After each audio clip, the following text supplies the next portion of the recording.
ಜೈಲುವಾಸಿ ಮಾಜಿ ಸಂಸದ ಪ್ರಜ್ವಲ್ ರೇವಣ್ಣಗೆ ಸಿಗುತ್ತಾ ಜಾಮೀನು? ಮತ್ತೆ ಬೇಲ್ಗಾಗಿ ಹೈಕೋರ್ಟ್ಗೆ ಪ್ರಜ್ವಲ್ ರೇವಣ್ಣ ಮೊರೆ ಹೋಗಿದ್ದಾರೆ. ಜೈಲುವಾಸಿ ಜೈಲು ಹಕ್ಕಿ ಆಗಿರುವಂತಹ ಮಾಜಿ ಸಂಸದ ಪ್ರಜ್ವಲ್ ರೇವಣ್ಣಗೆ ಜಾಮೀನು ಸಿಗುತ್ತಾ? ಮತ್ತೆ ಬೇಲ್ಗಾಗಿ ಹೈಕೋರ್ಟ್ಗೆ ಮೊರೆ ಹೋದಂತ ಪ್ರಜ್ವಲ್ ರೇವಣ್ಣ. ಪ್ರಜ್ವಲ್ ಬೇಲ್ ಅರ್ಜಿ ಹೈಕೋರ್ಟ್ ಜಡ್ಜ್ಗೆ ಅಚ್ಚರಿ ಮೂಡಿಸಿದೆ. ಜಾಮೀನು ಕೋರಿ ಮಾಜಿ ಸಂಸದ ಪ್ರಜ್ವಲ್ ರೇವಣ್ಣ ಅರ್ಜಿಯನ್ನು ಸಲ್ಲಿಸಿದ್ದಾರೆ. ಏನಂತ ಅರ್ಜಿ ಸಲ್ಲಿಸಿದ್ರು, ಏನ್ ಮೆನ್ಷನ್ ಮಾಡಿದ್ರು?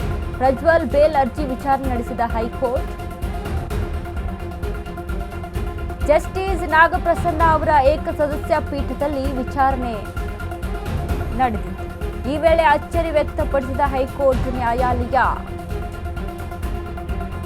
ಏನಿದು ಮತ್ತೆ ಬೇಲ್ ಎಂದು ಹೈಕೋರ್ಟ್ ಜಸ್ಟಿಸ್ ಪ್ರಶ್ನೆಯನ್ನ ಮಾಡಿದೆ. ಡಿಫಾಲ್ಟ್ ಜಾಮೀನು ಕೋರಿದ್ದೇವೆ ಎಂದ ಪ್ರಜ್ವಲ್ ಪರ ವಕೀಲ.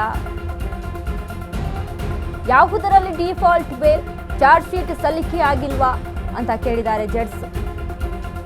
ಇದು ಐಪಿಸಿ ಸೆಕ್ಷನ್ 345 ABCD ಪ್ರಕರಣವೇ ಎಂದು ಪ್ರಶ್ನೆ ಮಾಡಿದ್ದಾರೆ. ಇನ್ನು ಕೊನೆಗೆ ರಾಜ್ಯ ಸರ್ಕಾರಕ್ಕೆ ನೋಟಿಸ್ ಜಾರಿ ಮಾಡಿದ ಹೈಕೋರ್ಟ್ ಜುಲೈ 3ರ ಒಳಗೆ ಆಕ್ಷೇಪಣೆ ಸಲ್ಲಿಸಲು ಆದೇಶಿಸಿದ ಹೈಕೋರ್ಟ್ ಪ್ರಜ್ವಲ್ ಡಿಫಾಲ್ಟ್ ಬೇಲ್ ಅರ್ಜಿಗೆ ಆಕ್ಷೇಪಣೆ ಸಲ್ಲಿಸಲಿದೆ ಸರ್ಕಾರ.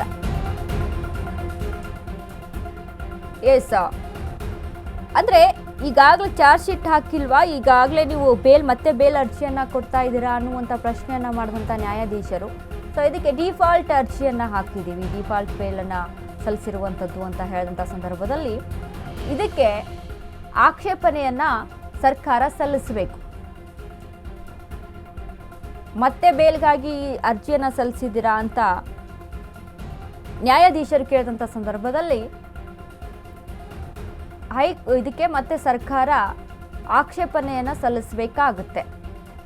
ಈಗಾಗಲೇ ಗೊತ್ತು ಪ್ರಜ್ವಲ್ ರೇವಣ್ಣ ಕೇಸ್ ವಿಚಾರದಲ್ಲಿ ಏನೆಲ್ಲ ಆಗಿತ್ತು, ಯಾವ ರೀತಿಯಾಗಿ ಬೇಲ್ ಅರ್ಜಿಗೋಸ್ಕರ ಪ್ರಯತ್ನವನ್ನ ಪಟ್ಟರು, ಏನೇನೆಲ್ಲ ವಿಷಯಗಳು ಹೊರಬಂತು. ಕೆಲವೊಬ್ರು ಹೇಳ್ತಾರೆ ಷಡ್ಯಂತ್ರ ಅದು ಇದು ಅಂತ, ಬಟ್ ನ್ಯಾಯಾಲಯ ಒಂದು ಹೇಳಿದಂಥ ಪ್ರಕಾರವಾಗಿ ನಡ್ಕೊಳ್ಬೇಕಾಗುತ್ತೆ, ಅದನ್ನು ನಂಬಬೇಕಾಗುತ್ತೆ. ಸೊ ಹೀಗಾಗಿ ಮತ್ತೆ ಸರ್ಕಾರ ಕೂಡ ಇದಕ್ಕೆ ಆಕ್ಷೇಪಣೆಯನ್ನು ಸಲ್ಲಿಸಬಹುದು, ಅವಕಾಶ ಇದೆ ಅಂತ ಕೋರ್ಟ್ ಹೇಳಿದೆ.